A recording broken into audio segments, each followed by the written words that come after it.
get credit for this. I'm self-funding my campaign. In all fairness, I'm rich, but it cost me a lot of money. Does it matter, really? And they stood up and they started giving me a standing ovation. It matters, it matters. I'll tell you why it matters, because you saw the last debate, where they're clapping for Marco Rubio and they're clapping for Bush, because that was all their fundraisers and stuff out there. That was all their special interest people out there. And I made some good statement. I was the only one. I thought I did great in that debate. You know, it's interesting. That was a great debate. I was being hit from 15 different sides. Everybody said I won the debates. Everybody said I won, and I really won the one previous to that. That was the one with New York values, right? And we won that one. And we did great. And the Drudge poll, which is great. He's an incredible guy, by the way. The Drudge poll, they do a poll, and I had 68%. That's against a lot of people. And Time Magazine has a poll. I won that one, too. And then I thought I did best in the last one because I was being hit by everybody. They're desperate. They're desperate. And I was being hit. I never saw anything like it. It was like I'm shooting like this. And I thought I did really well. And although some of the pundits said, he was too nasty, he was too tough. What am I going to be, nice? That these people are shooting at me. I'm supposed to be nice. Somebody said, he was too tough and he was too nasty. Well, we got to be nasty, folks. Like with ISIS, they're chopping off people's heads. I want to be nasty. Do you mind? Do you mind? I want to be nasty.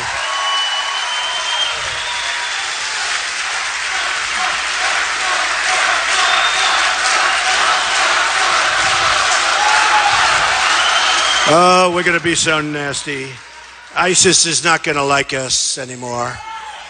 ISIS is going to be not so happy, folks. Don't forget, I'm the one that said, take the oil, right? For years I've been saying that. 4 years I've been saying, take the oil. I'm the one that said, don't go into Iraq. And I said that, don't go into Iraq. 2003, 2004, and before that. Now, I wasn't a politician, but it was covered in 2003, 2004. Don't go, because they said you're going to destabilize the Middle East. I should be given points for vision, because we went into Iraq. We spent trillions. We spent $2 trillion. Thousands of lives lost. Wounded warriors who I love. They're more brave. They're braver than all of us put together. Wounded warriors who I love all over the place. All over the place. And you know what we have from Iraq? Nothing. Nothing. We don't have a damn thing. We have nothing. Okay? This is the kind of thinking. And then we have Obama, who instead of getting us out properly or keeping us there, once we're there, we probably should have kept the force there, at least a small force. So instead of getting us out properly, our president announces the date that we're leaving, that we're going to be totally out. The enemy pulls back and says, I can't believe this is happening. In fact, they thought it was a ruse. They thought it was like, he must be kidding. Can you imagine General George Patton? We're leaving. We're leaving. Now, he might say we're leaving, but he wouldn't mean it. He'd say we're leaving, and they'd get complacent. Okay, we're gone. And then they'd have soldiers lined all over the place. And they'd come in, and he would whack the hell out of them, okay? That's a different kind. Let me tell you. That's a different mentality. That's a different mentality. But, you know, General MacArthur, General George Patton, that's a different mentality. I see our generals, they're interviewed by the people sitting back there. They're interviewed by the people sitting back there on shows. Our generals they do interviews. I say, what the hell? Do we want our generals doing interviews? And one of them is just leaving recently. And they said, what do you think? Oh, well, you know, ISIS is very tough. Do I want to hear this? Tough. He's saying ISIS is tough. We can knock ISIS out if we want to do it so fast, so surgically, so strongly. We're going to build that military. We have to build up, but we've got to knock them out. I didn't want to be there, but you can't allow people to chop heads, and that's what we are. It's like medieval times. When they, in the previous debate, they asked Ted Cruz a question. What do you think of waterboarding? And he goes, he didn't want any part. It was too tough a question. Waterboarding. Think of it. They're chopping off heads. James Foley, a great young man. That's where it started. James Foley, we couldn't believe it. All of us couldn't believe it, right? We saw it with the orange outfit. This beautiful young guy. I've gotten to know his parents. They're incredible people. I contribute to their foundation. The parents are incredible people. And James Foley, that's where it started. And we all said, that can't be possible. Now it's all the time. They're chopping off heads. So they say to Cruz, what do you think of waterboarding? And would you continue waterboarding? And is it too severe? And he's like giving this horrible answer. You know, I always say about Cruz, he's a very good debater, but he can't talk. Does that make sense? In other words, you have a conversation with him, that guy can't talk. Everything's, wah, I will do this, and I will do that. And I am a very honest person, and then he lies. You know, I'm telling you, he's a good debater, bad talker. We need some good talkers. But they're asking him about waterboarding, and he's really stumbling and mumbling, and it was terrible. Then they look at me, they say, what do you think about waterboarding? I said, waterboarding's good, but it's not tough enough. We should go further. Nobody could believe it. No. Nobody could believe it.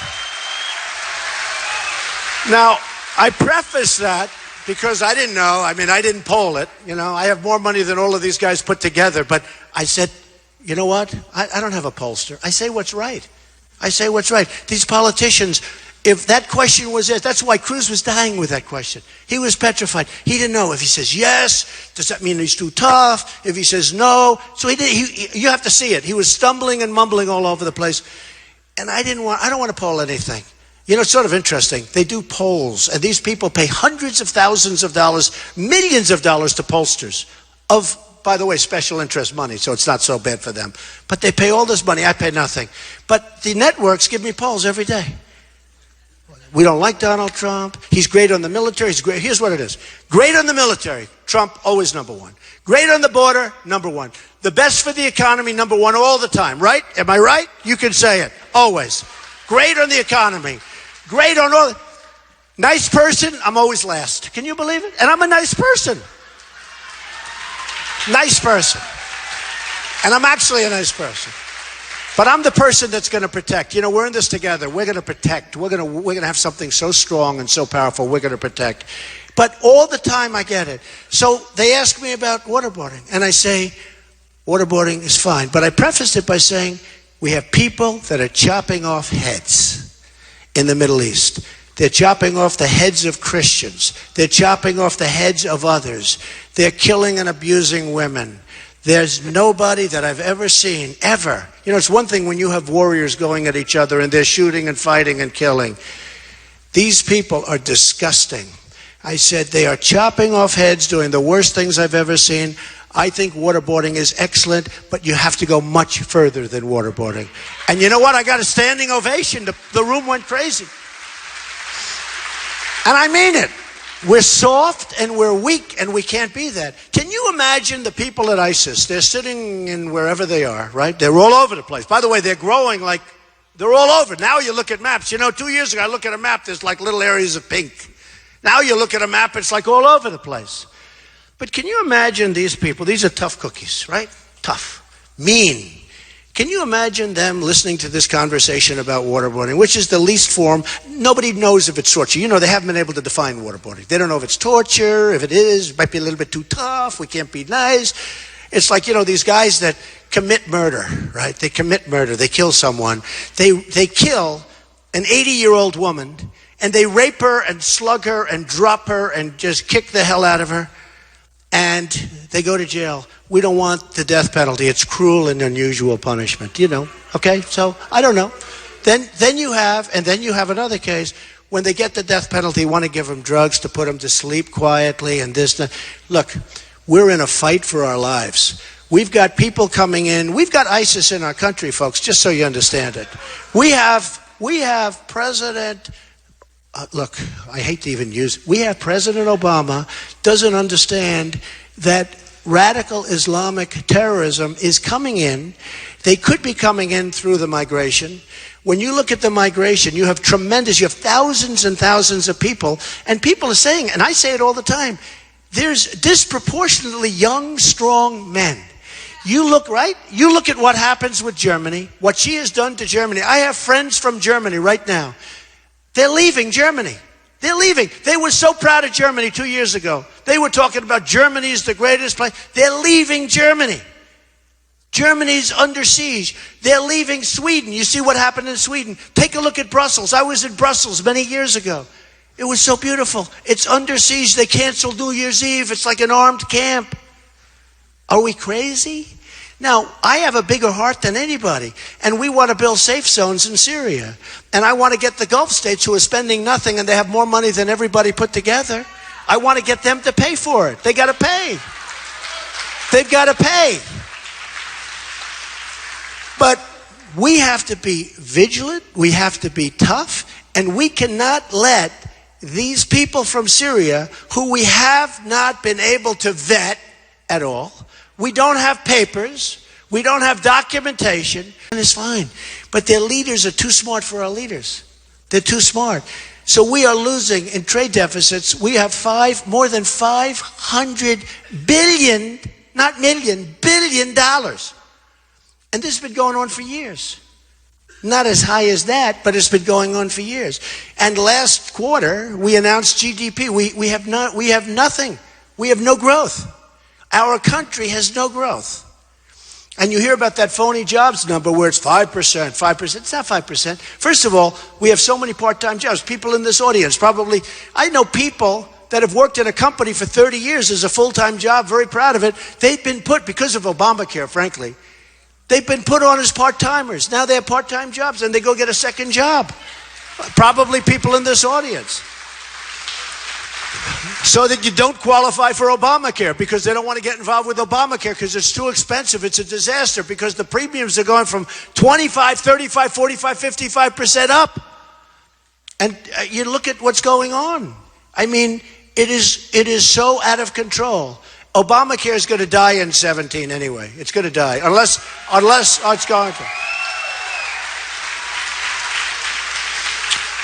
Unless the Republicans give it another life, Rev. It's just crazy what's going on. But it's so bad. It's worked out to be so bad. And I have people, do people here have Obamacare? Who raise your hand? Who does have Obamacare? You know, I keep hearing about people have Obamacare. I never see anybody. Who the hell has Obamacare? Does anybody here have Obamacare? Isn't it amazing? I hear Obamacare. You're the only one. Stand up, ma'am. Congratulations. We're about 6,000 people.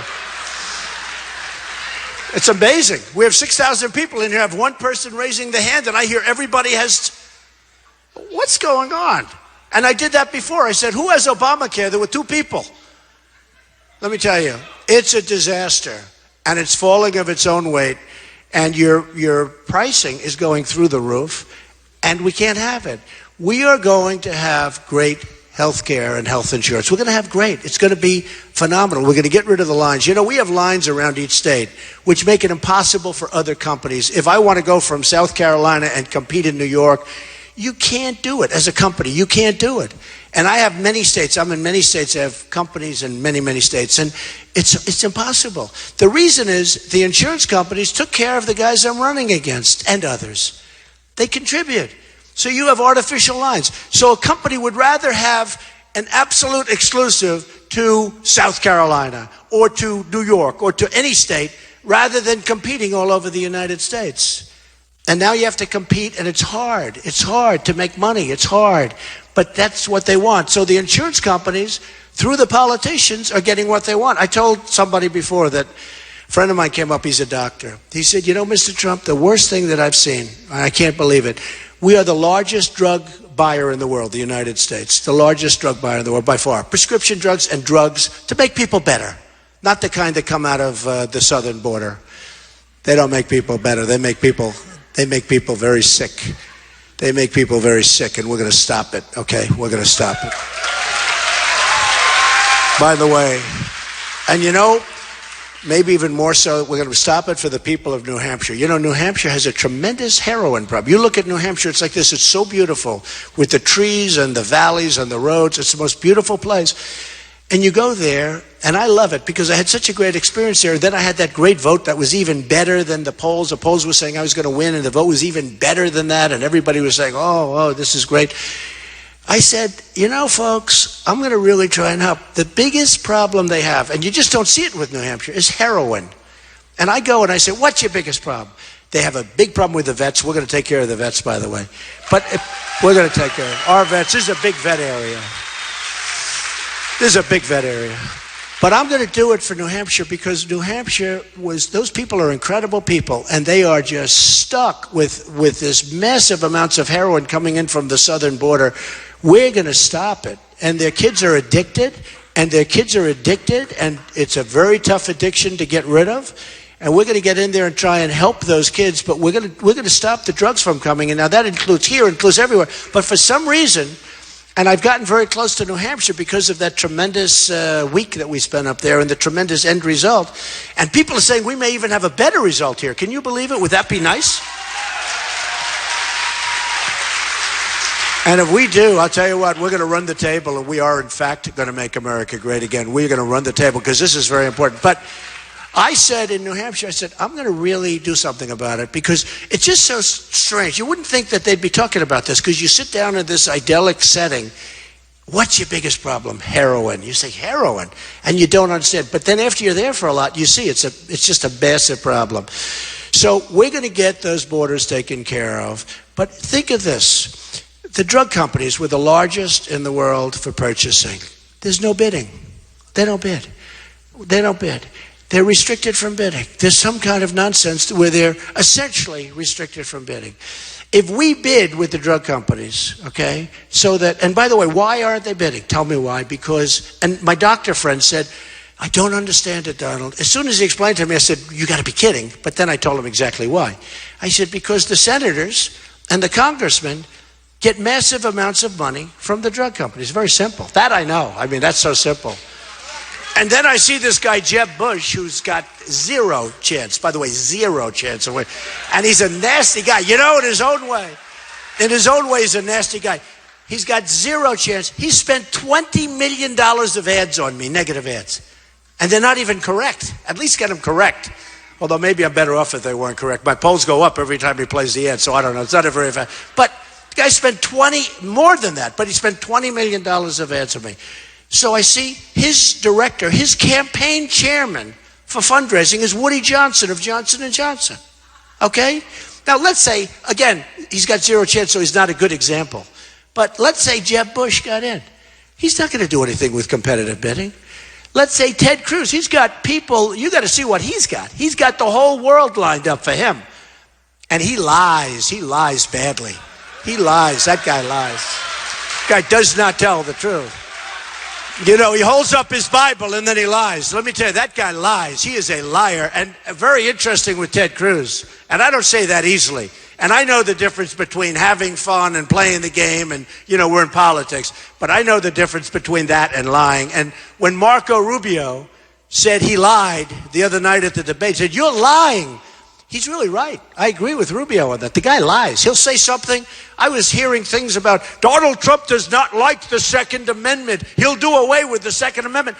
I'm the strongest person on the Second Amendment, like by far. And I get these reports. And then they'd stop. Well, look what he did to Ben Carson in Iowa. He said Ben Carson has quit the race during the election when they're voting. People are walking in and they're telling everybody, Ben Carson's quit the race, go with Cruz. And then they took thousands of votes away, thousands. And then right after that, he called Ben Carson to apologize after the votes were counted. What kind of stuff is this? And Ben Carson, in all fairness, I don't think he accepted the apology because he's still angry about it.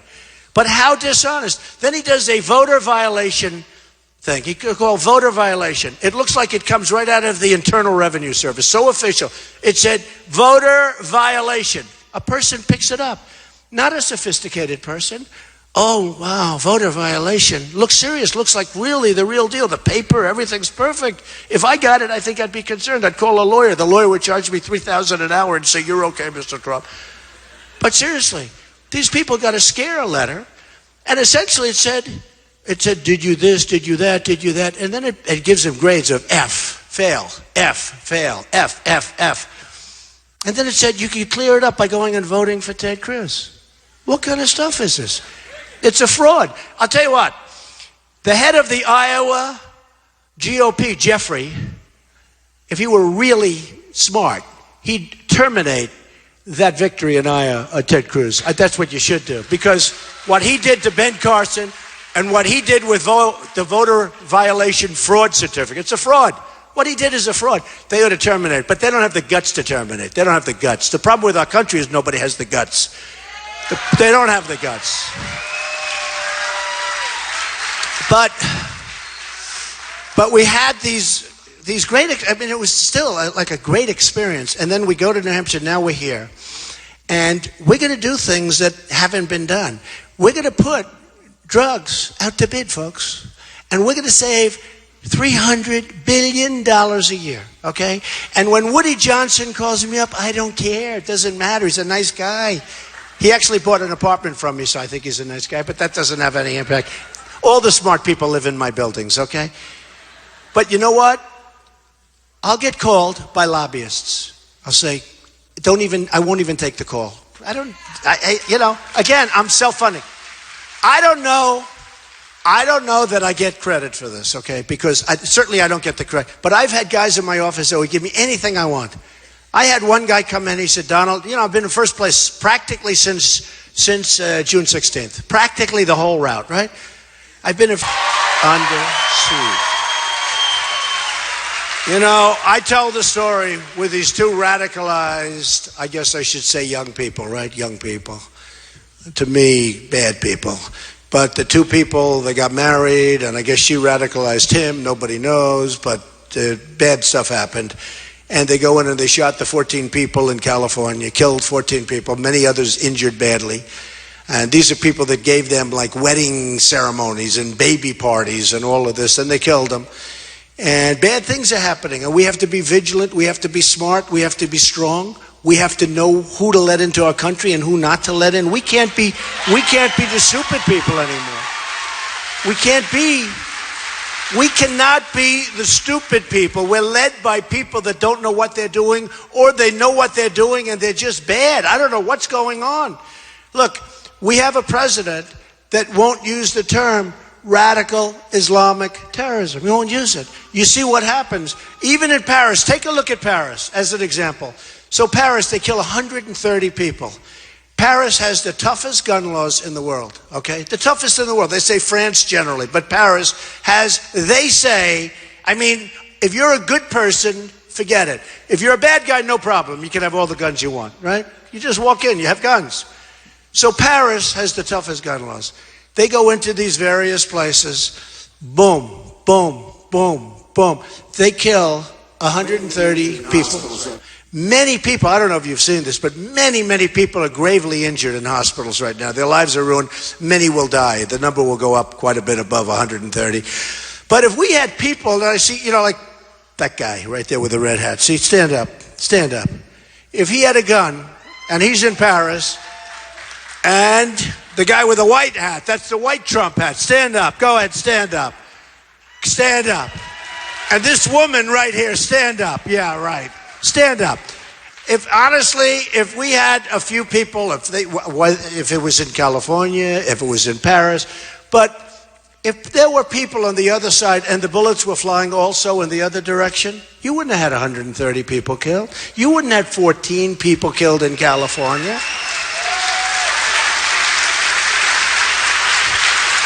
And the Second Amendment is under siege. Believe me, and if I'm president, it's not going to be under siege anymore. It's going to be ended.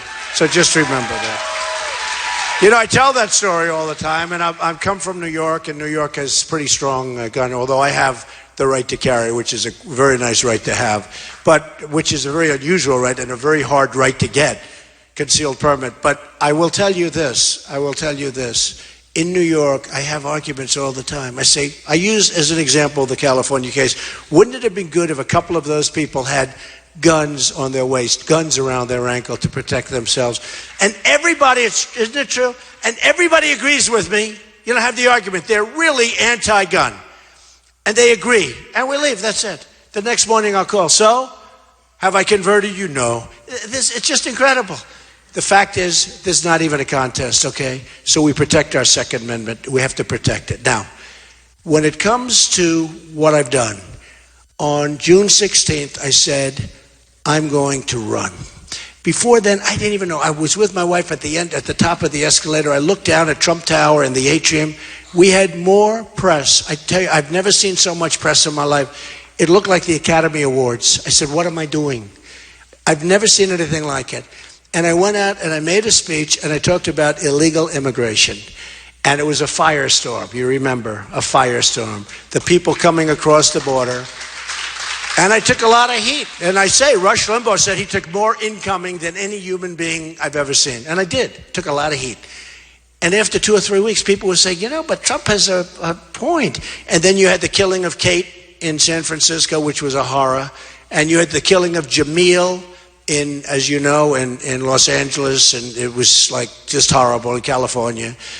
You had the killing of the female veteran, 65 years old, who was raped, sodomized, and killed by a person that was here many, many times and should have never been allowed in the country. And many other cases, And people started saying, it's really right. It's a crime wave. What's going on is a crime wave. And by the way, we're going to have strong borders. We're going to have the wall. We're building the wall. We're building the wall, folks. We're building the wall. And we're going to have people come into our country, but they're going to come into our country legally. They're not going to come in like they are now. They walk across a piece of Swiss cheese. They're going to come into our country legally. They're coming in. And it's fine. And they're going to be good people, and they're going to come in legally. I just left New Hampshire. We had a tremendous week in New Hampshire. We blew it out. We got every category. We won with men, with women, with tall, with short, with heavy, with thin. We won every category. We won with older people, younger people, highly educated, not so highly educated, with heavy college degrees, without college degrees, without high school degrees. We won everything. And I'll tell you, it was they're amazing people too. The people of our country are amazing. The people of our country are amazing. I mean, more than anything else I've learned. Somebody said, what did you learn most? And, they think, you're just saying that. I'm not saying it. The people of our country are amazing people. They're amazing people. We have such unbelievable potential. In fact, make America great again, that's great. And about 2 weeks ago, I started saying, maybe greater than ever before. Because I really mean it. We have to get rid of the regulations. We have to lower your taxes. The taxes are crazy. We have the highest taxes in the world. Our companies are paying taxes. They're leaving. Pfizer, great big, the pharmaceutical company, big company. It's leaving. It's moving to Ireland because the taxes and because they can't get their money in. Corporate inversion. They have corporate inversions. They're leaving the country, and some of them are leaving to get their money. We have money. Trillions of dollars are outside of the country. The Democrats agree it should be in. The Republicans agree it should be in. And they can't make a deal. They can't make a deal because we have a president that has no leadership ability. It would be so easy.